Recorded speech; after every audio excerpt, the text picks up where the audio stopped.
una crisi senza precedenti che si può riassumere in un'ultima cifra. Provincia di Belluno meno 3.650 posti di lavoro e solo il mese di ottobre 568. Snocciola i dati forniti da Veneto Lavoro il consigliere comunale di Fratelli d'Italia Raffaele Addamiano per stigmatizzare la forte preoccupazione che ha mosso in provincia, così come a livello nazionale, iniziative diffuse per dialogare con commercianti e imprenditori da un lato e dall'altro per aprire una linea di confronto con le categorie economiche. In questa maniera noi avevamo anche proposto a suo tempo, già a marzo, al Comune, al Sindaco, la creazione di un tavolo interistituzionale che fosse funzionale a un incontro, uno scambio proficuo di idee per il bene della città tra maggioranza, minoranza e appunto tutte le categorie. Peccato che a questa proposta, peraltro reiterata anche recentemente, l'amministrazione cittadina sia rimasta sorda. In tema di esempi concreti, Fratelli d'Italia propone un sostegno alle famiglie impegnate con la didattica digitale dei propri figli. E anche a livello comunale si può e si deve fare qualcosa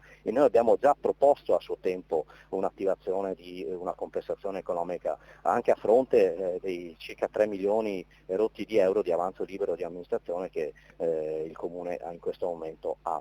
La prima cosa è ascoltare, dice Addamiano, successivamente formuleremo le proposte sulla base delle esigenze che stiamo intercettando, ma, avverte, è necessaria una cabina di regia interistituzionale che fino ad ora non ha trovato riscontro. Credo che la politica con la P maiuscola abbia esattamente questa funzione, cioè quella di proporre soluzioni mediante l'ascolto, non facendo chiacchiere, bensì articolando delle idee e dei ragionamenti in uno scambio anche in un contraddittorio.